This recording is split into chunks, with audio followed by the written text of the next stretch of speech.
Amigas y amigos televidentes, bienvenidos a otro programa más de Tribuna Nacional. Hoy nos acompaña el ingeniero Eladio Rodríguez Solís,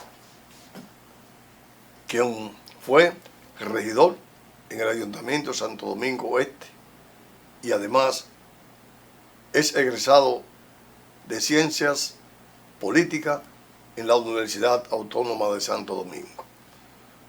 Con el ingeniero Rodríguez Solís vamos a hablar temas importantes de política, de economía y de lo que está pasando en Haití. Pero antes vamos a unos mensajes comerciales.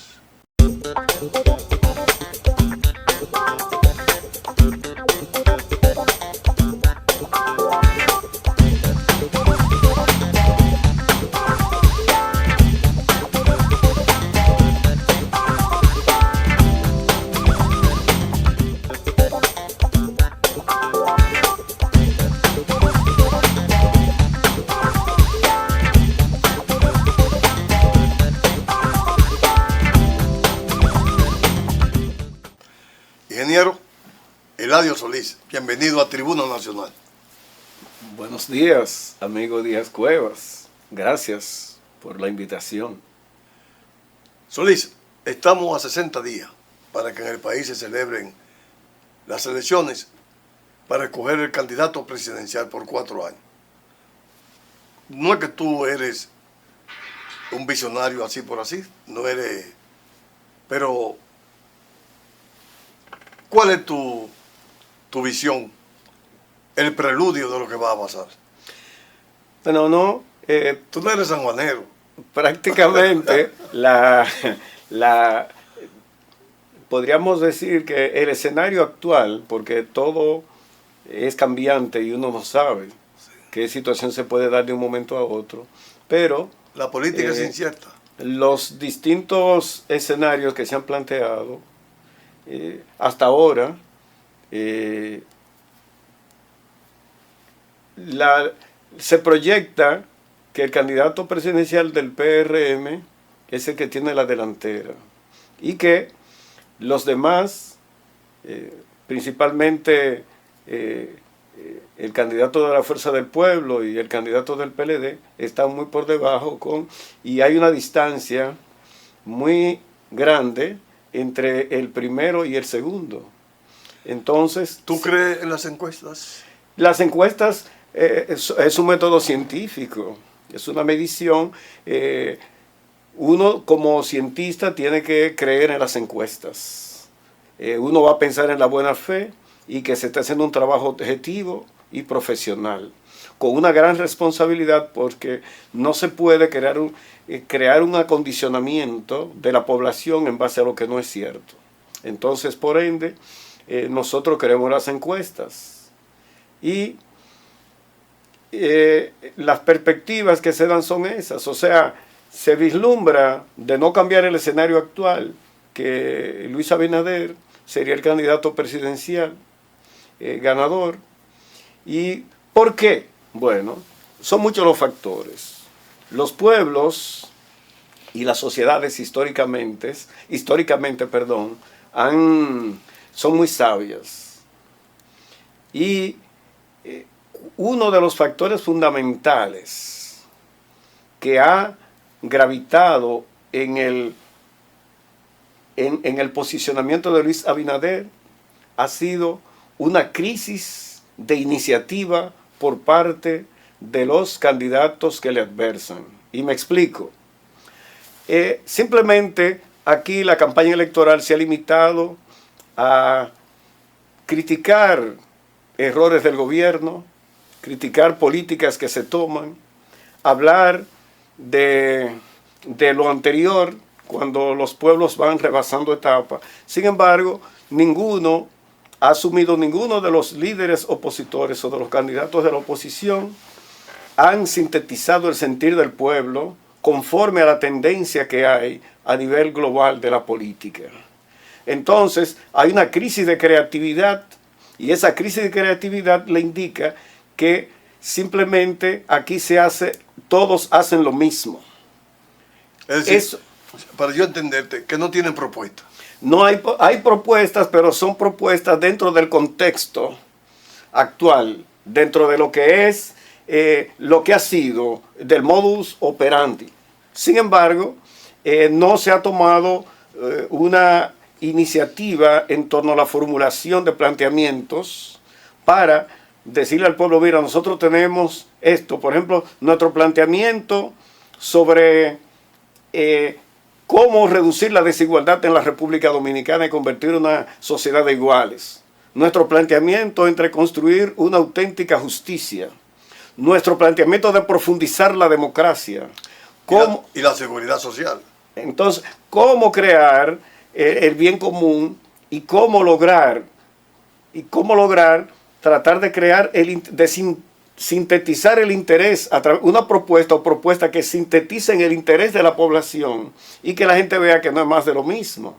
A pesar de que este gobierno no ha puesto en marcha lo que ha sido y no ha incentivado la Estrategia Nacional de Desarrollo, todo indica que, y el informe que dio el BID la semana antepasada, le indica a usted que todo está en un contexto de que aquí ya nuestro país tiene un plan y una agenda que es la que se está llevando a cabo y que no hay cambio. Es decir, si la pobreza ha aumentado, si la desigualdad ha aumentado, si la inseguridad ha aumentado, si la corrupción no se ha detenido de manera estructural, indica que todo va a salir igual.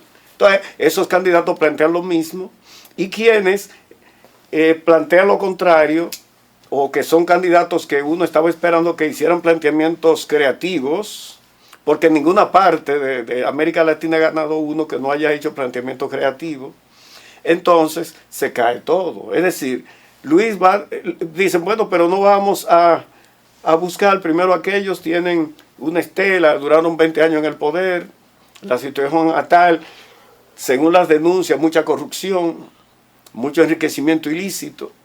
Entonces vamos a seguir porque ellos no proponen más nada y Luis va a hacer lo mismo que ellos. Entonces, ¿para qué cambiar a Luis por ello? Simplemente es ahí donde está la situación. Y es muy triste que el país no haya carecido de un liderazgo, o el liderazgo emergente de República Dominicana no ha tenido, salvo raras excepciones como este espacio, una voz, un medio para proyectar las posiciones, para tratar de crear entonces un debate que será muy interesante porque del mismo se derivarían las políticas a seguir. Por ejemplo, no se está planteando la constituyente, no se está planteando, por ejemplo, el tipo de reforma estructural a que tiene que someterse la República Dominicana después de las elecciones, más tardar en octubre. Esa reforma había que hacerla hace 10 años y no se ha hecho. La última reforma que se hizo fue la 253-12. O sea, hace 12 años. Van a ser 12 años en octubre. Y después se han hecho en algunas instituciones, se han tomado resoluciones de manera administrativa, pero el carácter estructural de la crisis a nivel global y local dice que hay que hacerlo, porque ciertamente en la asamblea que se celebró del BID aquí, sale a relucir que esa reforma es imprescindible para poder darle sostenibilidad al proceso de crecimiento en la República Dominicana. Que es lo mismo que decir, como decía por ejemplo Peña Gómez en los años 90 y el mismo Leonel en los 80, en esta época, que es el proceso de modernización. Entonces, ese proceso de modernización implica modernizar las instituciones y todo para poder ir avanzando. Exactamente. Entonces, pero también requiere recursos.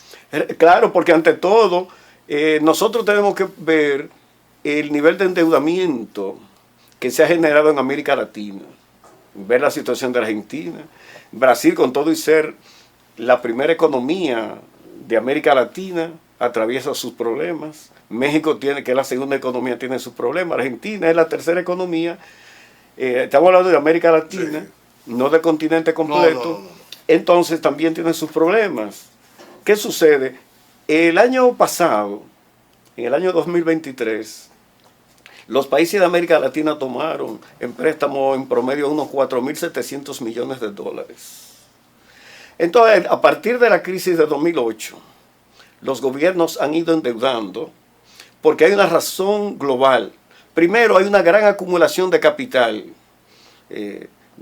a nivel general y se han buscado formas de volcarlo para que vayan ganando intereses y se ha facilitado la forma de que los gobiernos tomen prestado ante cualquier situación. Por ejemplo, en la crisis de 2008, usted busca el balance y se da cuenta que hubo, si usted coge una curva, endeudamiento, préstamo, por parte de los gobiernos de América Latina, usted nota que hubo una reducción. Sin embargo, a partir de la crisis de 2008, que la crisis se generó en el 7, comenzó a tomar y prácticamente entre el 25 y el 30% del presupuesto, lo que le llaman el PIB de América Latina, salvo raro algunos países, se consigna un 30% de endeudamiento externo y donaciones y todo eso. Entonces, ¿qué indica? Que tenemos un alto nivel de dependencia. Y cuando usted ve estas proyecciones que se hacen optimistas, usted dice, ven acá, en un ambiente, en un panorama como está el mundo ahora mismo, que hay una lucha entre potencias por tratar de convertirse, de solidificarse como imperio y consolidar incluso un bloque contra otro bloque para tratar de tener un papel más hegemónico, para buscar la forma de expandir más las inversiones de esas empresas transnacionales que representan esos países. Entonces, usted nota que el conflicto entre Ucrania y Rusia, eso disparó los precios de los hidrocarburos. Habíamos venido de la COVID, ahora tenemos el conflicto entre Israel y Palestina, y no se sabe en qué puede parar la parte energética, porque por ejemplo ya por el Mar Rojo, ahora mismo, que es un bien público global, porque por ahí transita gran parte del flujo comercial después del Pacífico, ¿verdad? Entonces, y principalmente a nivel de hidrocarburos, por ahí transita una alta cuota de lo que es el petróleo con que se abastece el mercado mundial y que es la locomotora hasta ahora mismo del desarrollo, porque todavía las energías alternativas no han podido desplazar el petróleo. Entonces, con ese conflicto más otros conflictos que pueden generarse por otros puntos de interés de las potencias, entonces usted no puede pronosticar un cuadro totalmente constante. Usted tiene que proyectarlo con cierta discreción. Entonces, a nivel de la República Dominicana, lo que tenemos que plantearnos es justamente eso. Viene una reforma. ¿Cómo se va a hacer la reforma? ¿A qué le vamos a dar prioridad? ¿Qué tipo de reforma va a hacer? ¿Vamos a agravar más a los pobres? Pero el problema es que el Estado no puede seguir subsidiando la energía eléctrica. Bueno, hay una ley, la 5707, justamente, que es la ley general de energía. La ley es la ley de incentivo a la energía. La 5707, la otra es la 125. Entonces, ciertamente, aquí hay que optimizar el uso de los recursos. Por ejemplo, la energía es un recurso vital y costoso. Entonces nosotros tenemos que realizar campañas educativas de cómo usar lo más adecuadamente la energía, comenzando por la organización del transporte. Estos últimos gobiernos casi todos han influido, han construido metro, teleférico. Por ejemplo, Luis, además de eso, ha consignado bajo alianza público-privado consorcios de transporte para ir optimizando mejor el recurso. También a nivel de la estructura vial se ha ido modernizando la estructura, ampliando y adecuando, que es importante, pero también a nivel del uso doméstico. Igual que el agua, hay que realizar una campaña de educación para crear la conciencia a la gente de que nosotros no somos fuente generadora de petróleo y que nos cuesta mucho. Y que además cada energía que ahorremos nos permite un mayor crecimiento de la economía porque tenemos más opciones. Porque sin la energía no hay desarrollo. No da, es que reduce el nivel de competitividad de la economía dominicana, tomando como en cuenta la parte del factor energético, no el recurso humano, nos crea podríamos decir, nos abisma una distancia abismal de otros, entonces no podemos competir con otros. Entonces necesitamos crear la conciencia para usar la energía adecuadamente, la que necesitemos, cuando la necesitemos optimizarla, tratar de usar, aprovechar el máximo momento. Por ejemplo, si van a lavar y prenden una lavadora y ahí mismo llenan la cisterna, preparan todo, pues ya no hay que volver a prender. Si tienen el tinaco, lo llenan, se programan cómo lo van a usar. Si hay que cerrar, las llaves de paso se cierran para evitar el escape y revisar todo. Eso mismo pasa con la energía. Pero eso es más educación que otra cosa. Bueno, entonces hay que desarrollar esa conciencia porque...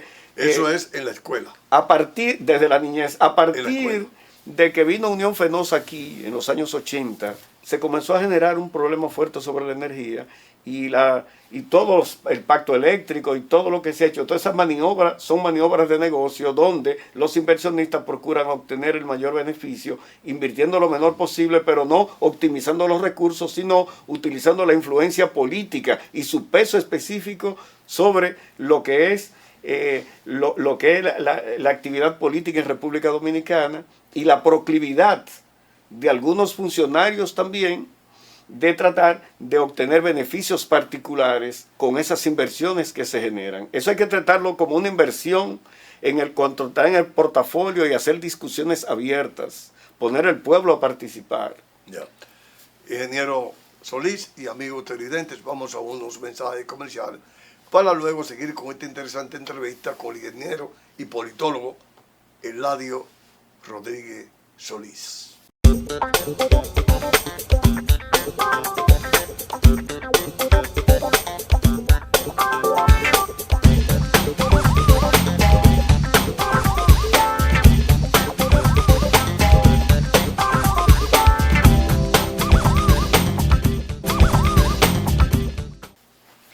Usted fue regidor en el Ayuntamiento de Santo Domingo Este, el municipio más grande del país.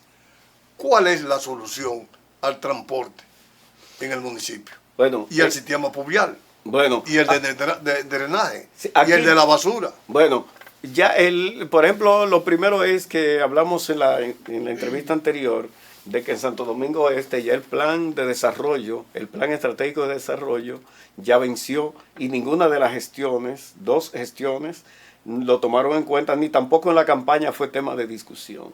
Lo que indica que se va a seguir improvisando y no nos vamos a dar, como se ha dado Santiago, Moca, un plan estratégico de desarrollo donde el alcalde va a ejecutar lo que está ahí y si hay un cambio a nivel de una realidad, de un contexto, entonces se hace el cambio, pero no se va a actuar antojadizamente a la voluntad de un administrador o de un cuerpo de regidores, sino están sometidos. Entonces, en el municipio de Santo Domingo Este, nosotros hemos dicho que hay una grave amenaza al desarrollo sostenible es precisamente la falta de un alcantarillado pluvial y sanitario adecuado. Allá, por ejemplo, en los pluviales usted ve cómo se inunda todo y con la consecuencia del calentamiento global como parte del cambio climático como consecuencia del calentamiento global generan es impredecible la magnitud de las tormentas y de las lluvias que pueden surgir. Pero además tenemos el problema de que probablemente nuestro municipio sea el municipio que experimenta el más intenso y extenso desarrollo urbanístico en República Dominicana, pero no tenemos un sistema de alcantarillado sanitario. Pero ese desarrollo es lineal. Ese desarrollo se ha proyectado, por ejemplo, se ha ido complementando, ahora vamos a hablar del vial, se ha ido complementando por la intensidad en el uso de la tierra. Ya se ha ido casi convirtiendo en uniforme. Y la tierra no para tierra. Pero en el sistema vial, en el sistema vial se observa que todavía está la concepción de horizontalidad.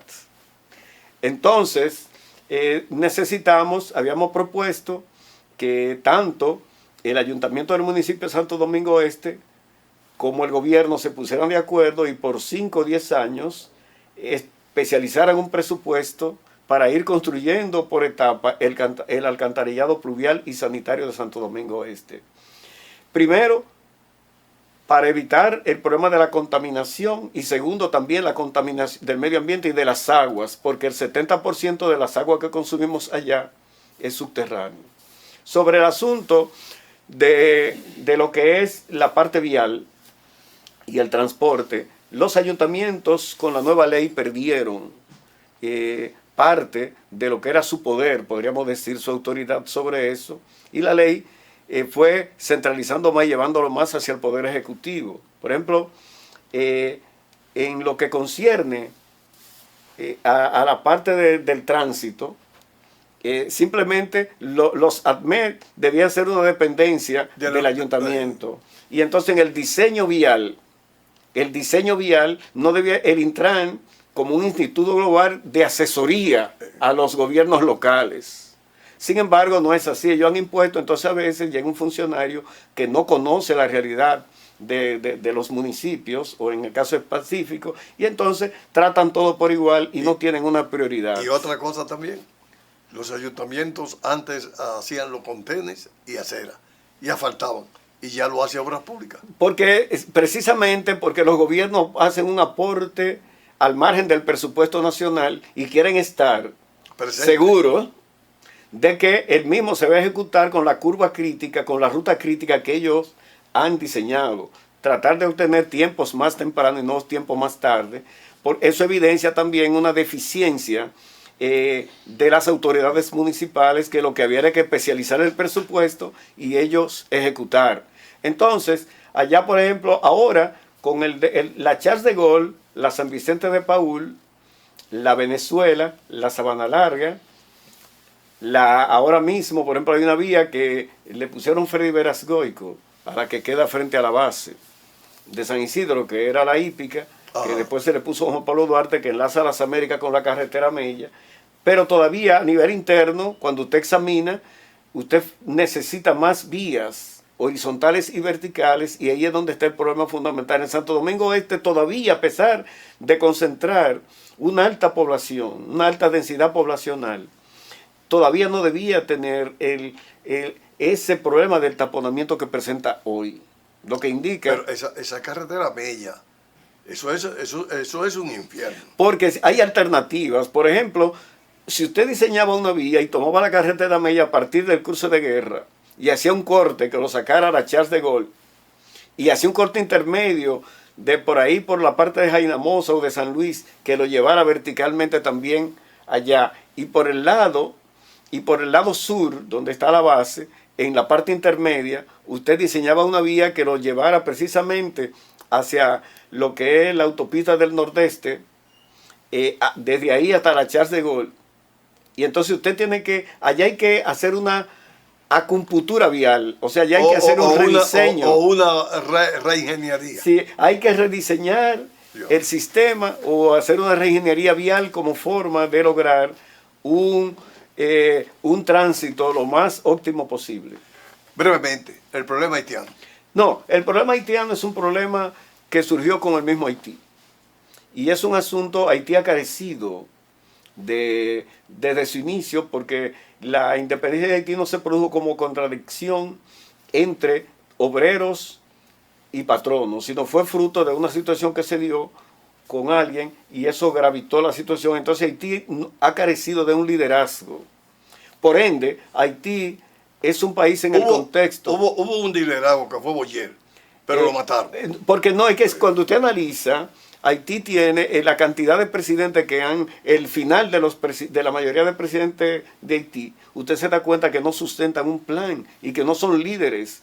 Son personas que por coyuntura asumen un papel, pero ellos carecen también de un plan de nación, un plan de desarrollo, un plan de país. Y entonces ha colapsado porque allá eso fue totalmente devastado por los países colonialistas como Francia, principalmente Francia, que expolió toda esa riqueza de Haití y lo ha dejado en la miseria, pero es muy grande. El problema de Haití es de reflexión, tiene que llevar a los dominicanos, nos tiene que llevar a una profunda reflexión. Hay que mantenerse muy, muy atento a lo que va a acontecer, porque lo mejor que han hecho las superpotencias y las potencias y los organismos internacionales es aplicar la política de no hacer nada. Y no hacer nada para que se agrave la situación de Haití, para que por el derecho a la vida, a la subsistencia, todos los haitianos traten de venir a la República Dominicana. Entonces generarían una invasión pacífica. ¿Qué debe hacer ahora mismo el gobierno dominicano ante la OEA? Debe llamar para que en Haití, en el mismo Haití, se llegue a un acuerdo con las bandas y con los distintos dirigentes políticos, los actores, para crear una zona neutra en Haití, una zona neutral, donde no haya ningún tipo de combate, para crear una condición de que se pueda desde ahí elaborar planes para preservar la vida humana y diseñar un plan país. Es decir, nosotros tenemos que velar para que Haití, dentro del mismo Haití, tenga una zona neutral. Aquí mismo se hizo cuando la guerra, hubo una zona neutral. Entonces se puede hacer, no fuimos a Haití a solicitar la ayuda. Entonces tenemos que hacerlo, porque la política de no hacer nada es para empeorar la situación, para generar que se empeore allá, y por el derecho a la vida, que lo tenemos todos los seres humanos y todos los seres vivos, van a emigrar hacia República Dominicana un número indeterminado de haitianos que va a sacar esto fuera de control. Amigas y amigos televidentes, hoy estuvo con nosotros el ingeniero y politólogo Eladio Rodríguez Solís. A ustedes les damos las gracias y yo espero que estén conmigo en otro programa más de Tribuna Nacional.